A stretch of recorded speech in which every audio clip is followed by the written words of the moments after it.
Surat civil engineers association દ્વારા શ્રમ અધિકારીને લેખિત રજૂઆત કરી ડેવલપર અને એમ્પ્લોયર કોડ હેઠળ મળતી સુવિધાઓનો લાભ તમામ કર્મચારીઓને અપાવવાની માંગ કરાઈ છે.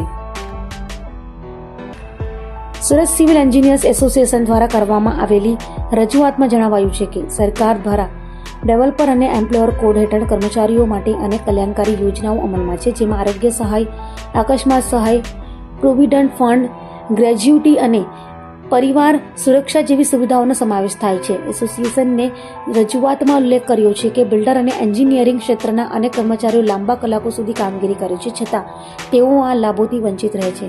ખાસ કરીને સાઇટ પર કામ કરતા એન્જિનિયરો અને સુપરવાઇઝરો હાઈ રિસ્ક ઝોનમાં ફરજ બજાવતા હોવા છતાં તેમની સુરક્ષા અને આર્થિક ભવિષ્ય માટે પૂરતી વ્યવસ્થા નથી. આથી સુરત સિવિલ એન્જિનિયર્સ એસોસિએશને શ્રમ વિભાગને વિનંતી કરી છે કે તમામ કર્મચારીઓને કાયદેસર મળતા હક અને સુવિધાઓનો લાભ અપાવવા તાત્કાલિક યોગ્ય પગલાં લેવામાં આવે. આ રજૂઆત બાદ હવે શ્રમ વિભાગ શું કાર્યવાહી કરે છે તેના પર સૌની નજર તકેલી છે.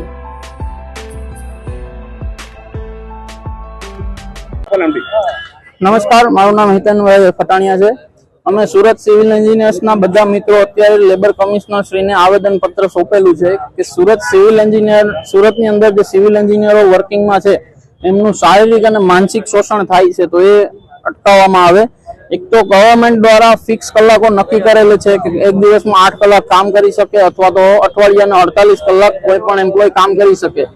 તો સુરતના સિવિલ એન્જિનિયરોને આ બધા લેબર અને એમ્પ્લોયમેન્ટ કોડના જે નિયમો છે એનાથી વંચિત રાખવામાં આવે છે. એમને નથી કોઈ જાતની સોશિયલ સિક્યુરિટી મળતી, નથી ઇન્સ્યોરન્સ મળતી, નથી પીએફ મળતું, નથી ગ્રેચ્યુઇટી મળતી.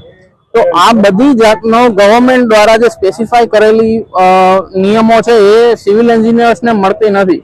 હવે આઈટી કંપની જે છે અને કોઈ પણ ઓફિસ વર્ક કલ્ચરના જેટલા પણ એમ્પ્લોઈઝ છે એમને બધા કલાકો ફિક્સ હોય, પીએફ, ગ્રેચ્યુઇટી બધી સુવિધાઓ મળે છે. તો સિવિલ એન્જિનિયર પણ દેશનું એજ્યુકેટેડ યુથ છે. વિધાઉટ સિવિલ એન્જિનિયર દેશમાં કોઈ પણ નિર્માણ કાર્ય શક્ય નથી.